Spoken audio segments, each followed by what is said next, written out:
Hello, everybody, and welcome back to the Siege Cubed Community Tournament. This is the last match of the regular season before we start moving into playoffs for our top three teams. Today, we're going to have Resident Sleepers facing off against Banana Dance, and it should be a pretty good match. Both of these teams have been doing pretty well in the standings, not losing a lot of their games, and it looks like we are going to be going to Lijiang Tower first, as always, starting off on Control Center. So here on Control Center, you tend to see a lot of very brawl-based compositions, lots of spam. You get your Junkrats, sometimes your Faras if you're feeling a little fancy with it. Lots of goats sometimes with a Reinhardt, Brigitte, triple tank, triple healer setup. If that is the case, it's definitely the front lines to watch. You want to watch the Reinhardts, watch for them making plays while the rest of their team supports them. Because if the Reinhardt can land a key pin, or if they can block a key spike of damage for the enemy team, that will really be the turning point of the fight if both teams are using a very brawl-based composition.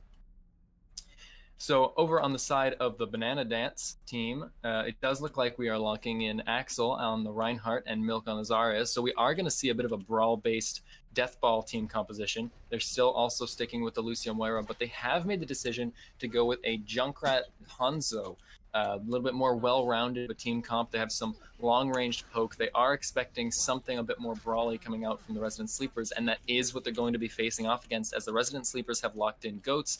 Got the very standard triple tank, triple support set, lots of sustain. They're going to hope to WM1 here. Let's see what happens. Tex is going to loop around onto the point to put some point presence. That does leave the other two tanks of the Resident Sleepers without much defense. The rest of the Banana Dance is going to move on to point to meet them. Killer Kitty's putting a little pressure on the side. Lagging Panda gets picked very early on by Milk. Tex is booped out of position. That is not good for him. Can they get him out alive? It looks like they can.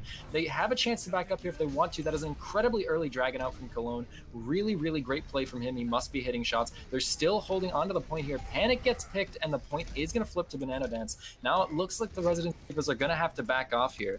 We're going to have to take a moment and reassess their situation. So it looks like as they back off here, Banana Dance is just now coming up on Riptire. They will have that to stop an early push from the Resident Sleepers.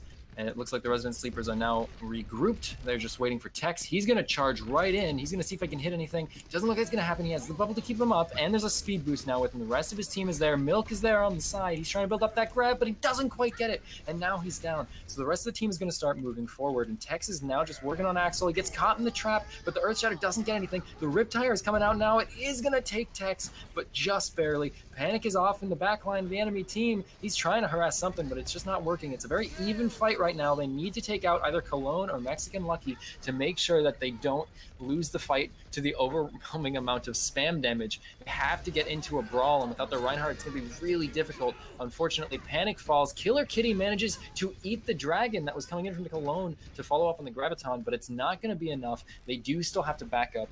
Banana Dance now coming up on about halfway through the points progress. They have about 65% now, and Resident Sleepers are going to get another push or two, but they have to be very careful. Killer Kitty's going to get staggered, which is very unfortunate. Banana Dance only really has the sound barrier coming in from Quesadilla on the Lucio as the only ult they have, and the Resident Sleepers have quite a bit more coming into this fight with a Graviton Surge and Self-Destruct coming up soon, and already an Earth Shatter and a Coalescence. They definitely have options coming into this fight. And it looks like Banana Dance knows it. They're trying to back up. They don't want to play too aggressively because they know what they're playing into. They're stalling for the Riptire, and now it's out. Killer Kitty tries to find it, but it doesn't. So now the Riptire is going for the back line, and it's going to find two. That's really unfortunate for the Resident Sleepers. The Banana Dance has a massive advantage coming in for this next fight. Tommy doesn't really have the Shield Bash to take Axel down with the Self-Destruct at the last minute, and the point is going to go to Banana Dance. Some very nice Overwatch play coming out from both sides. Unfortunately, the ultimates did not really see any usage on the last fight from the Resident Sleepers. It was really hard to initiate the fight the way that Banana Dance just kept backing up all on it, backing up and really pulling that aggro.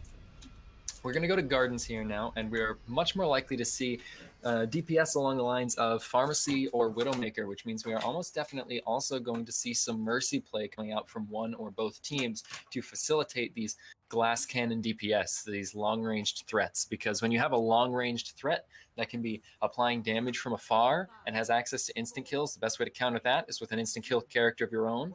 And when it comes to instant kills, nothing's better against that than a Mercy with a Resurrection available. So now it looks like we have more of a dive-focused team composition coming out from Banana Dance, but they have Mexican Lucky on the McCree, which is a very interesting choice. Killer Kitty is going to be moving in here. Axel counter dives on a Tommy, but Tex is there to keep him up. Killer Kitty doesn't really have the support he needs to stay in the back line, but Lagging Panda does manage to take out Mexican Lucky. Axel is pulled back to try to deal with the DPS harassing his backline, and he's actually going to get punished for it, but it might not matter because Panic 247 has, or 24/7 has actually already died, and as the Mercy for the team, that is a huge loss. Killer Kitty is here. He wants to try to see it out, but it doesn't look like it's going to happen. The Pulse Bomb sticks, and they're probably going to have to give it up to Banana Dance here. Looks like Dreamscaper is going to stay in and just touch for a little bit, buy an extra second for his team before retreating. And it looks like the only ultimate really even close to being in play here is Dreamscaper's Pulse Bomb. So he will get a chance to really go in here and make a swing play for his team. He just needs to land it on a nice juicy target, either the McCree or the Zenyatta, someone that will make a really good opening. Mexican Lucky gets down to half. Unfortunately, Panic dies before anything can come of it, which means Panda will also fall. So the Resident Sleepers are going to have to back up again. Tommy is taking some shots at Cologne, but he's also peeking, so he might get really low. He does. He's not dead yet, though. He's got the pocket. He just barely manages to make it out alive just from the little peek. So Resident Sleepers has to be really careful. Dreamscaper's in the back. He knows what he wants to do, but unfortunately Cologne knows too, so he's waiting for him. So nothing's going to come of that. And now with a man up, Banana Dance knows to push. They know they have a good chance of winning this fight with their man up. Unfortunately, Cologne recalls onto his own Pulse Bomb.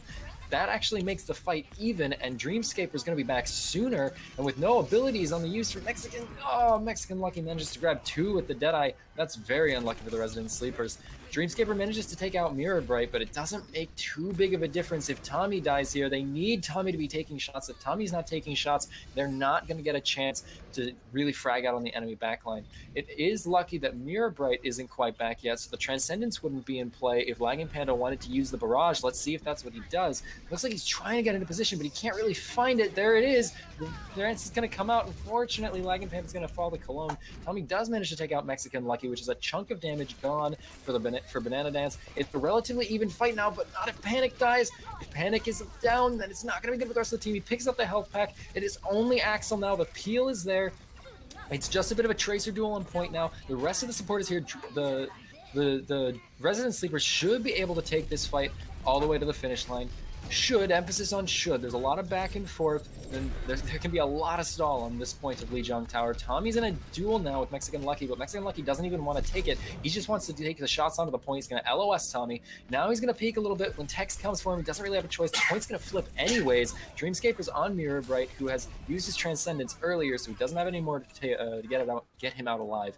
Now, it is great for the Resident Sleepers. They managed to cap the point, and they didn't really have to use too many ultimates to do it, and they got a lot of stall out of it to allow them to build some more ultimates up of their own. However, the ultimate advantage is still for Banana Dance, with Deadeye and Sound Barrier being in play, and Axel's Primal Rage is not far behind. So they have to be very careful. They have to know to really watch the sight lines for Mexican Lucky here. Otherwise, they could get caught out in the open with the Deadeye with how big the courtyard is. Killer Kitty moves in to protect her front line, but it's not quite enough. Dreamscaper manages to shut down Mexican Lucky. Unfortunately, the space made by Axel is enough for the team to frag out onto Panic and subsequently the DPS of the Resident Sleepers, so it looks like it is going to flip back to Banana Dance. It's very unlikely that the Resident Sleepers will be able to touch here, but it's not over yet. There's a nice jump from Killer Kitty. They actually managed to get in. The Sound Barrier drops maybe a little bit prematurely. The Primal Rage could give the rest of the Resident Sleepers time to recontest again. The Pharah is back. She has Barrage. The Res even gets out, and Tex is back up. If he can get it back in his mech, this is going pretty good. This is not going too badly.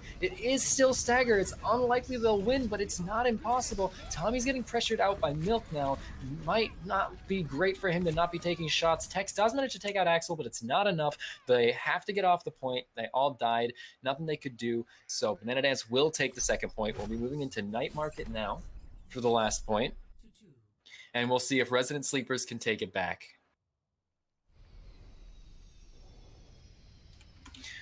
So here on Night Market, again, the Widowmakers are very common. I've seen some teams trying to run lots of Hammond here on Night Market to great effect, although I personally can't make heads or tails of it.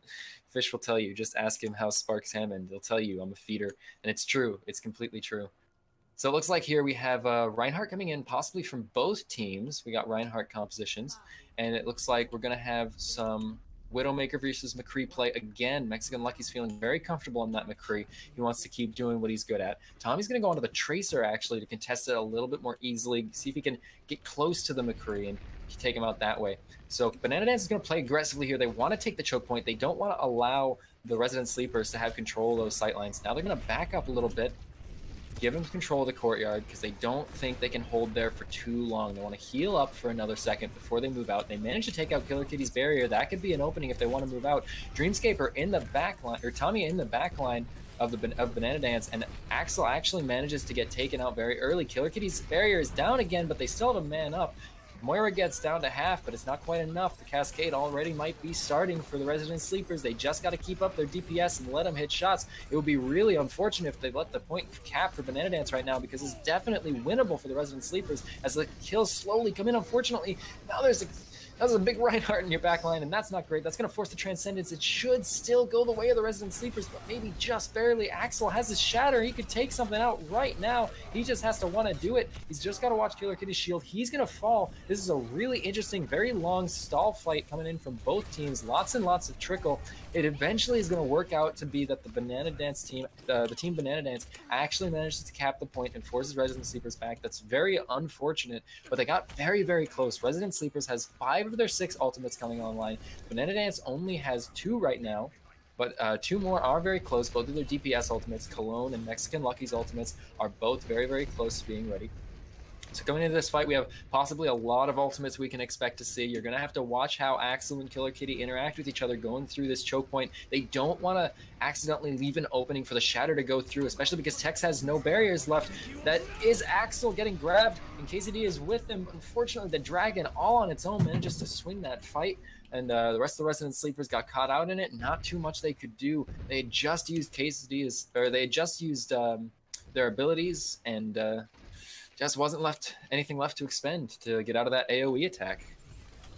They're going to regroup here again, moving forward. They want to try to pressure Axel a little bit, see if they can force him to back up, get through that choke point without too much trouble. What they don't know is Milk is waiting there with a grab, and there is not a Transcendence yet for them to keep it up, so unfortunately it is going to actually result in a team kill. Not entirely, everyone but Tommy, who managed to see it coming, I guess, and back away. They still have ultimates to work with on the side of the Resident Sleepers. They have Transcendence, they have Earthshatter, they have Valk, and now that Milk's grab is out, they know they don't have too much of a reason to be saving that Transcendence once he gets it. He can make a push with it. There's no danger of Milk following up immediately with the Transcendence. They just have to be aware of Axel's Shatter.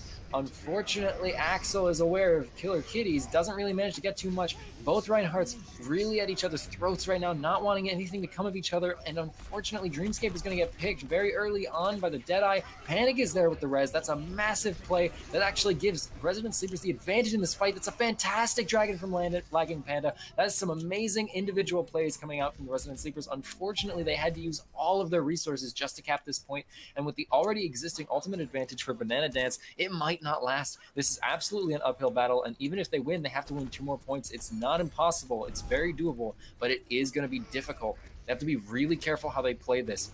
Everything they say has to be thought through. That Dragon's going to come out. Unfortunately, Cologne is going to pop off immediately and take out 3. Mexican Lucky follows up, takes out Tommy. Cologne shares the game with with him and takes out Panic. Killer Kitty's just trying to live, doesn't want to get too staggered, but unfortunately it's not going to be the case. So it looks like Banana Dance will manage to finish capping the point. And again, it's very unlikely the Resident Sleepers will be able to touch. So that does mean Banana Dance will be taking Lijiang Tower, and Resident Sleepers will be allowed to choose the next map of the game. Unfortunately, the Resident Sleepers were just not very on top of tracking ultimates and knowing ahead of time what needed to be done to win the fight. Every time they moved in, they seemed to have a plan, but they could not really initiate that plan fast enough. And Banana Dance just always had something waiting for them right before Resident Sleepers could really do anything with their resources. You know, if Tex had Grav, Milk also had Grav, and Milk grabbed first. You know, it was that kind of situation over and over again. Not too much to be done about it unless you're really working on tracking those ultimates and working as a team to make sure you get your movements done before the enemy can get theirs done, because you don't want to give a free advantage to the enemy team like that, right? Anyways, we're going to take a moment here and we're going to see where Resident Sleepers decide to go next. Ref will just guide them through that process real fast.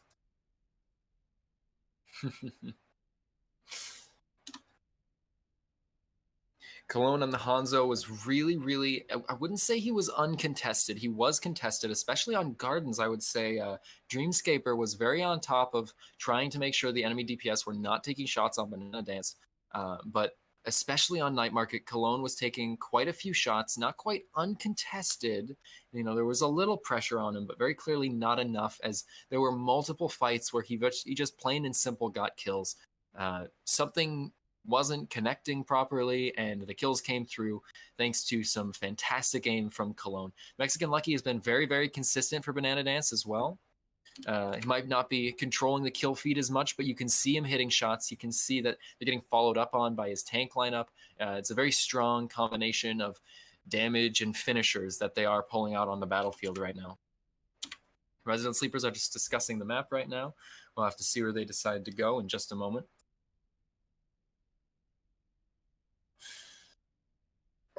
So again, this is the last match of the regular season. We will be moving to playoffs after this, where the top 3 teams will face off against each other for the cash prize of Siege Cubed. At this moment in time, I do believe the Squiggly Boys have locked in their place on the first seed for the playoffs. The second and third place seeds are still up for grabs, however. So what this means is the second and third place teams will have to face off against each other, and the winner of that match will get to face off against the Squiggly Boys. The winner of that match will take home the cash prize and a lot of respect from everybody else in Siege and in all the communities involved. All right, looks like we will be heading to Eichenwald next. Let me just tell the ref that I am ready. There we go. All right, so here on Eichenwald, you tend to see a lot of Orisa Roadhog combinations on first point defense. Very interesting. We have players trying their hardest to load into the game here. We may require a quick restart of the lobby, as there seems to be some issues on the game's part. There seems to be some issues on the game's part. There a few technical difficulties. We're going to need a moment to sort these out. We'll just send this back to lobby real fast.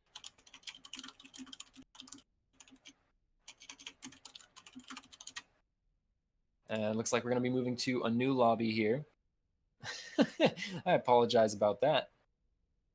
I've never seen that happen before. The referee started the game and half the lobby just didn't load in. Like it kicked them from the lobby when the game started. I've never seen that before. That's very interesting. Well, we got some time to fill while the players get funneled back into the new lobby we have going here. And like I said before, Eichenwald, you tend to see some Orisa Roadhog first point on defense, which a lot of teams have also been committing to the triple tank double sniper setup, that strategy, because the Orisa Roadhog combination is just so powerful when you combine Halt and Hook together. You can control space around corners with sightline based DPS, and that is such a powerful thing. You can really control where the enemy team is allowed to stand and hide from your DPS.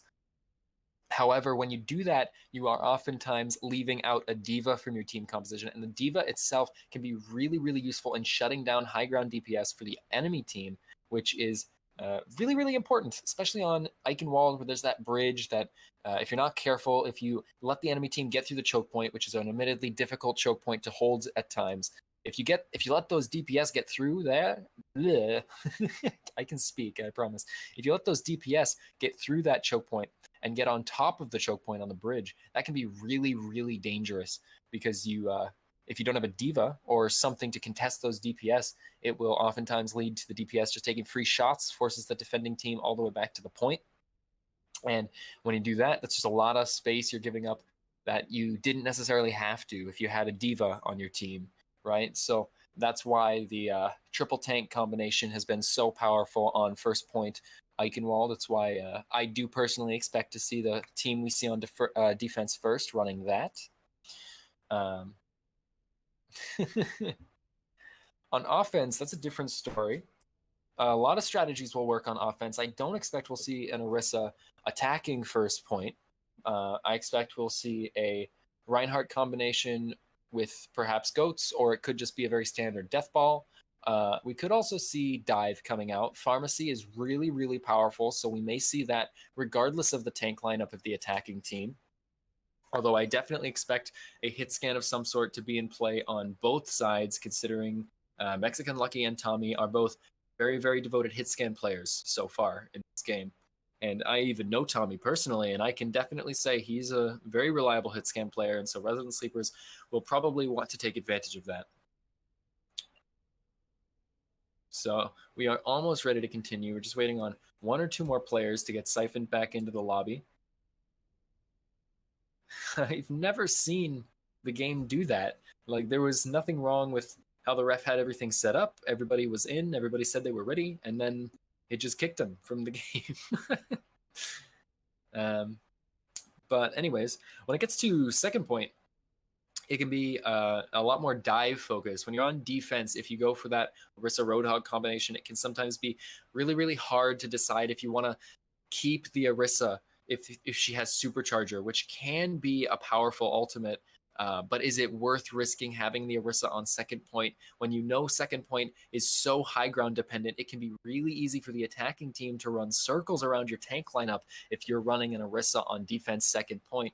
Even if you have the Supercharger, it's not always worth it. Reinhardt, you can sort of make a case for. He's a bit more versatile in where he stands, and his shield can face straight up, which can allow the enemy team's high ground advantage to sometimes not be quite as impactful as it might normally be.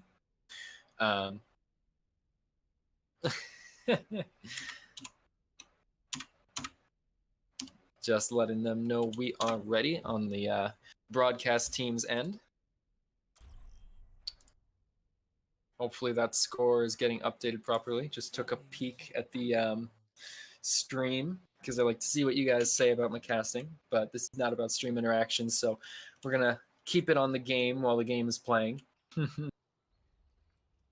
So here we are on defense. It does look like Killer Kitty and Dreamscaper are going to lock in the Orisa Hog combination. I know Dreamscaper, sometimes known as Tyson, does like to play the Roadhog, plays with me somewhat regularly, and he likes to play Roadhog. And on offense, we are going to see the Goats coming out, which is very, very interesting. I did not quite expect that. You're going to have to use the speed boost to really get up on top of the Orisa, and if the Orisa whiffs her halt, which can be used very, very... If you're very, very careful with your halt on Orisa, you can pull the enemy front line backwards away from you, and that can buy you more time to frag out or disengage, even if there's a speed boost in play. And so you'll have to be watching Killer Kitty to see if she can pull that off. If she doesn't, Quesadilla's speed amp could mean the death of the front line of the defending team, which, again, Resident Sleepers does look like they're locking in that double sniper, triple tank composition I was talking about before. They know it's reliable, and they know all the things I just said about it. Lagging Panda is going to be on the Hanzo. We'll have to see where they set up. They're going to want to try to set up a crossfire where both snipers are looking at the same location but from different places. Because what happens then is the team who's standing in that area, they can only block damage effectively from one place. They can only hide from really one direction at a time if you're setting up a crossfire correctly. Tex is going to go for some early micro missiles here, do a little scouting. He knows they have Goats. Now they need to be backing up almost immediately, because if the Goats rushes through and they get Killer Kitty, the hook lands and they get Cologne down to half. There's no follow-up. The Brigitte is there to keep him up. Dreamscaper almost dies, but he's Roadhog. He's got plenty of hit points. Tommy's set up on the high ground. If Milk knows what he's doing, he will get on top of him. Unfortunately, he gets hooked. He has to use his boosters to get out of danger. Tommy manages to take out Mirror Bright with no healer. This should actually not go in favor of Banana Dance. Unfortunately, it looks like it might still result in some point progress, a significant amount. Tommy has to drop on a point because he doesn't want the point progress to get any worse. Hook lands on Cologne with the spawn advantage the attacking team has. Unfortunately, it looks like the Goats is going to pay off. Tommy and Panic are just going to have to try to touch point so that they don't get staggered. Cologne is really, really close to his Graviton Surge already. We'll have to see if there's any composition changes coming in from the Resident Sleepers on defense, because you don't really want to be running the Orisa Rodon in second point if you can help it. But with that said, there is a Brigitte in play on the other team, and they are running a tank-heavy setup. They aren't changing quite yet, which means the spam and the long-range damage from the snipers they have on the Resident Sleepers could be enough. That's a great halt. Manages to keep Cologne and Axel inside the area of effect of the dragons. Unfortunately, Dreamscaper doesn't seem to realize there's a shield right behind him. He could have lived, definitely for sure. They still have man advantage moving into this fight, as two of the tanks on Banana Dance are not here yet. Axel is just now getting back. Milk is trying to contest Tommy, but Tex is there to try to keep him up. Coalescence comes through to pressure the front line, manages to take out Lagging Panda. Unfortunately, Panic was not there at just the right moment to keep his DPS up. Now it looks like the stun is going to keep him from really getting back all the way. The self-destruct is dropped in, but nothing will come of it. Tex is going to try to get out, but he may get staggered here. Unfortunately, he's going to get demeched. That is not good. Dreamscaper, I'm trying to say that, and it's more difficult than you might expect. Dreamscaper does not manage to get anything out of that hook. Tommy's very low. He needs some support. Killer Kitty manages to take Milk off the edge. Unfortunately, no one can touch the point. So Banana Dance is still going to cap, and Dreamscaper is just going to jump off the side. At this point, you really want to consider swapping to a Junkrat. Oh, I didn't even notice Lagging Panda was already on Junkrat. That's actually my fault. Now at this point, Earth Shatter, Beat Drop, and Rally are all available for Banana Dance on offense. And unfortunately, on defense, Resident Sleepers doesn't seem to realize they really need to be waiting back, where they definitely can't die somewhere in spawn to really prevent the stagger from happening. They're trying to back up. They don't want to die, but they're not standing somewhere that really facilitates that goal. They're giving a lot of free cart push to the team running Goats. Banana Dance. Milk is trying to shut down the Riptide. It might not happen. It's going to find Axel. That is a huge opening, as Milk also gets demexed, but there are still ultimates in play. Graviton Surge is available for Cologne, so they have to be really careful. Cologne gets hooked, and with the Supercharger up, he might die. No, he's going to get out alive, which is incredibly lucky. That is way less stagger than you would otherwise have to deal with, and he still has all of his energy to help deal a lot more damage in the very next fight. They are still waiting for KCD to respawn, and Tex and Panic are cutting it very close with those health bars. They do not want to get picked. If they get picked right now, it is over. Axel is going to get picked very early on, and with no mercy available for Banana Dance, that is going to be another few seconds of stagger, because they do not want to push in with that Graviton Surge unless they have something to combo it with. Now, the time having to wait between fights does mean Cologne's energy is dropping just a tiny bit. He's still up around 70 energy, still keeping it going.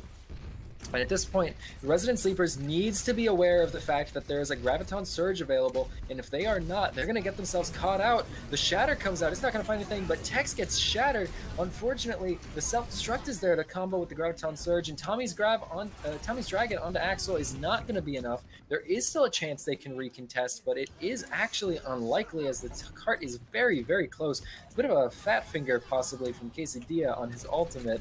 Not entirely sure. The Riptide doesn't manage to find anything. Unfortunately for the Resident Sleepers, Banana Dance will push the payload into the finish line.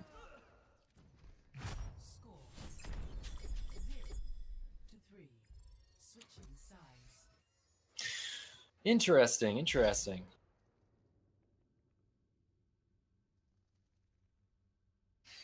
One moment, please.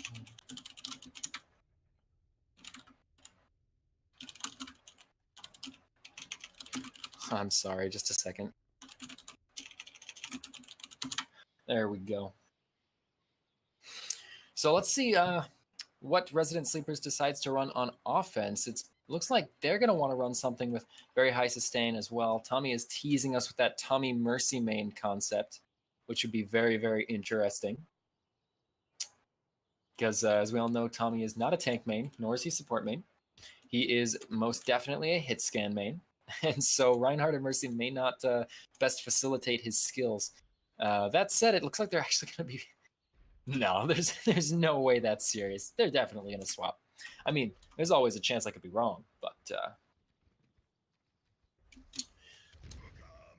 looks like on defense from Banana Dance, we're going to have a Rein Zarya death ball type situation. Lots of mid to long range damage dealing with their Zenyatta, McCree, and Hanzo coming out. So they're going to want to try to hold with the choke. That's what they're going to want to do. I'm almost surprised they didn't take a Junkrat along with the Hanzo. But it does make sense to some extent because they don't want to risk not having a hit scan. And then the offending team has a pharmacy, because a pharmacy can be very, very useful on the first point, as I discussed earlier. So we have a very interesting comp coming out from the Resident Sleepers. They are going to try to put a Bastion in the choke point, it looks like. They are not swapping. They are waiting at the door. So it looks like they are actually going to commit to this with Tommy on the Reinhardt. This is really, really interesting. So they come around the side here. Tex is going to set up in the choke point really, really fast. There's a wall there. They want to try to get around the side, actually. This is really, really interesting. Tex setting up on the side. Axel tries to pin. You could get punished for it. Unfortunately, Tex doesn't know he's there. Axel's so low, he could fall. Tex does fall, but so does Axel. So now Killer Kitty is going to be able to halt McCree into the sight line, but Tex isn't there to follow up. They don't have a res available. They do have Ana to keep everybody up. With Axel out of the picture, unfortunately, lagging Panda gets picked, which means they do have a numbers disadvantage right now. So Cologne does get slept. It's a huge chunk of damage out of the fight for 5 seconds. That's like a massive anti-heal coming out from Dreamscaper. That absolutely is enough to turn the fight. The Nano Boost is even there to follow up with it. Dreamscaper says, I don't want to wait anymore. I'm going to do it myself. Let me hit that anti. Panic 24/7 also manages to frag the hell out, manages to take out both the DPS and the support from the defending team.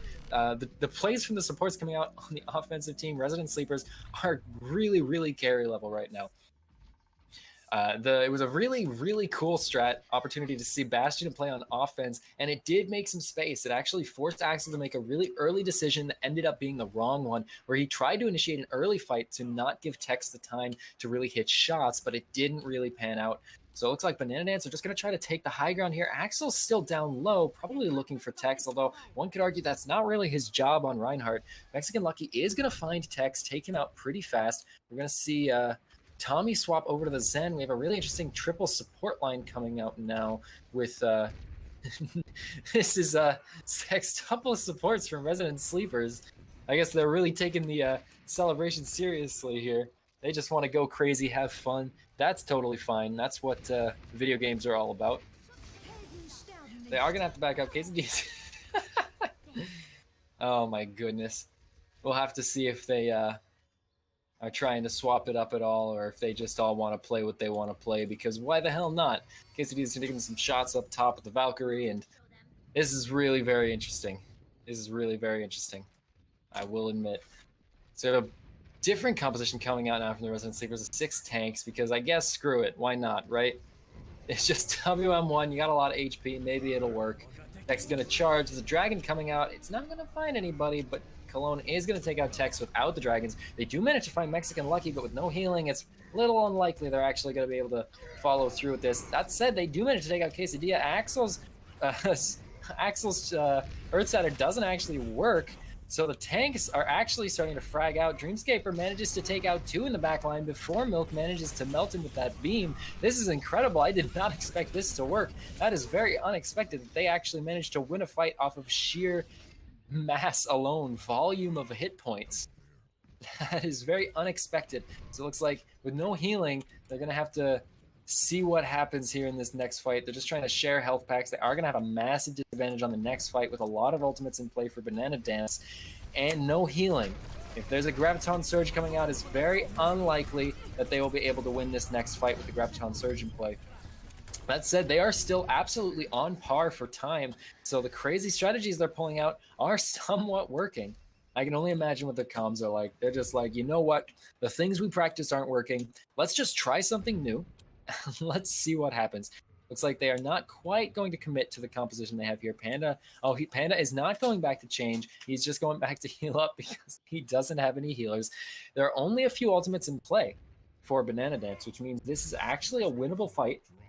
If they do what they did on the last fight, they need to really get in there and do the brawl and see what happens. Panda's getting around the side. He wants to try to get on Mexican Lucky to prevent him from taking shots. He's going to have to do that. Oh, unfortunately, he gets collapsed on by Cologne and Quesadilla. There's not a lot of target focus from the Resident Sleepers. They do manage to take out Axel, and some ultimates get used. And they actually managed to take point control, but Banana Dance is still fragging out on them, which is very unfortunate. So it looks like Panic and Tommy and eventually Tyson, or Dreamscaper as I should say, will eventually fall.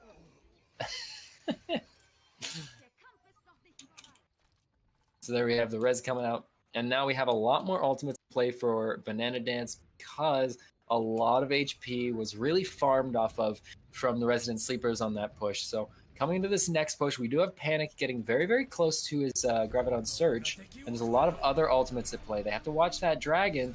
If they're not careful, they're going to get picked very early on. Panda's going in with the Primal Rage, but he got burned immediately. That Discord Orb really does a number, 30% to be exact. They're going to have to wait for Panda to come back, but they are coming up on Grav Whole Hog, which can be incredibly powerful. They don't have anything to stop the Transcendence, however, so they need to possibly target Zenyatta with a Hammond Dive to make sure that the Transcendence doesn't get pulled out to stop the Graviton Surge. The Shatter's going to go first. That's a massive Shatter. That's going to force out the Transcendence. And unfortunately, because there's so much HP, none of the abilities that the Banana Dance are pulling out are quite enough to actually land any kills. Panda swaps to the Tracer. I have a feeling that's just to get back to the fight faster and not for a strategic reason. I think they are just all doing their own thing right now and hoping it works. And you know what? It is. So it's not a meme if it works, in my opinion.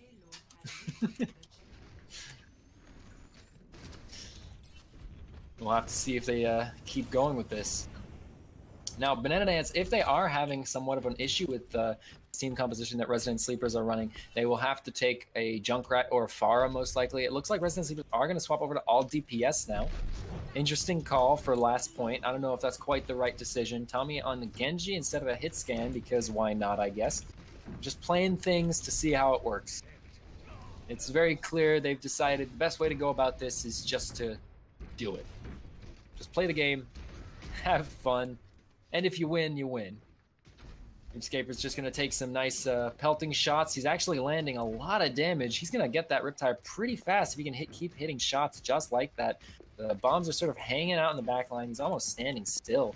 Axel's shield is almost down. Killer Kitty's going really, really deep onto Cologne, but Flashbang's waiting for him. The ultimate fragging power is going to have a really difficult time finding value from all the different angles it wants to be finding value from in this really linear part of the map. They are even right now. And Reaper will get back around the same time as Milk. The Dragons are out, which will separate the team, but no one is necessarily going to die to them. Axel is there. They need to get a DPS behind Axel to start harassing the backline of the residents of Banana Dance, and that would really be what they need right now. Axel's getting very close to his ultimate, and this Riptire could be huge. We'll have to see what it gets. It's only going to get 2. That is enough to equalize the fight. Axel's a little out of position, but the res is there for Milk, and since Milk has Graviton Surge, that does mean this fight is already lost for the residents. Lagging Panda does manage to take out Mexican Lucky up top. I'm not even sure how he managed to get up there. Unfortunately, Quesadilla is here to take on Lagging Panda a little bit and res Mexican Lucky. There are a lot of ultimates in play here, and we'll have to see what happens. Unfortunately, Panic 24/7 is going to end his own life with a Helix Rocket. That's okay, it happens. Cologne did it to himself earlier with the Pulse Bomb. It looks like the fragging power is not quite enough from the Resident Sleepers, so it's not going to end well. The Grav is there. It managed to catch Dreamscaper. All the ultimates coming out from Banana Dance. And, yeah. Oh, that was an interesting game. I will admit that was one of the most interesting games I have ever had to cast. By a long shot. See Cologne's play of the game here. See what he's got. He's going to throw that Dragons out. The Grav is waiting for him. He's going to take out all those many tanks.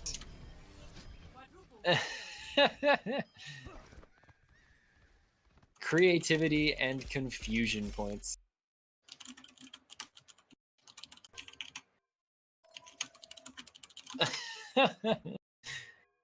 Oh, it looks like we may have a DC from the side of the Resident Sleepers. Yep, she'll be back momentarily, as I've just been told. This is this is my favorite match to cast so far in my time casting. I'm having a very fun time with this particular match. I believe people just left to open some loot boxes in the lobby.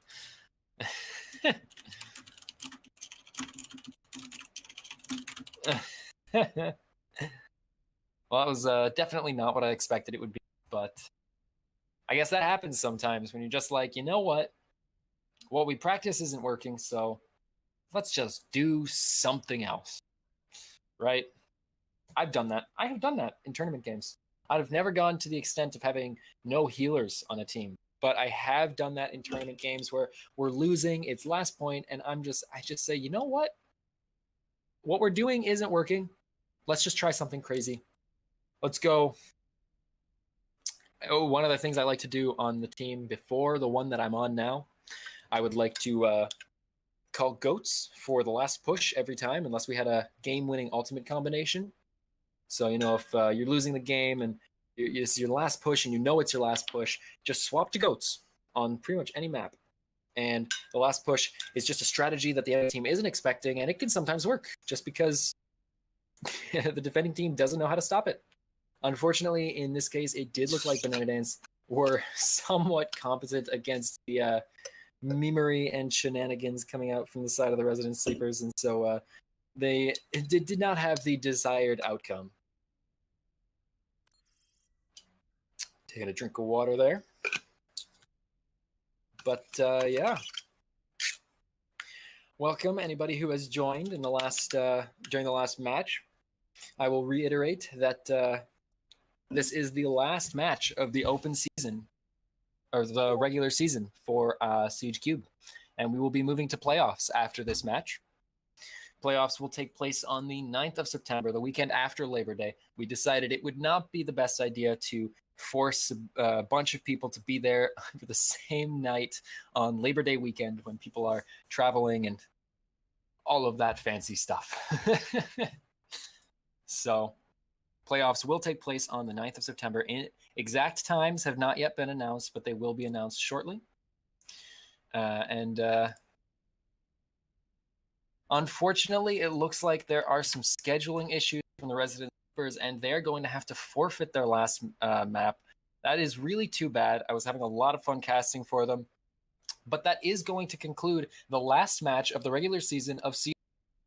So thank you, everybody, so much for watching. And before we end here, I would like to bring up what happened in Jacksonville, Florida, earlier today. There was an announcement about it on Sparks Pugs. There was a Madden 19 tournament taking place in a bar in Jacksonville, Florida. And unfortunately, a man was able to enter the building with a firearm, and there was a shooting.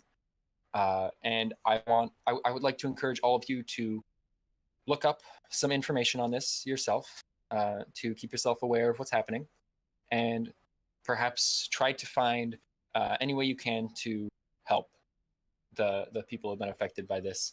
I personally, myself, I'm not sure what I'm going to do about it quite yet, but I am definitely in the process of trying to decide if I'm able to find some sort of fundraiser or a place where I can donate money. I will absolutely be doing that at some point in the coming days. But to bring it back to a lighter topic here at Siege Cubed, thank you all so much for everybody who's participated in the regular season of Siege Cubed. And we cannot wait to see you all in the playoffs. You guys have been an absolute joy to cast for. You've been an absolute joy to watch play. And the moderators have been an absolute joy to work with. So thank you all very much, and I will see you at the playoffs.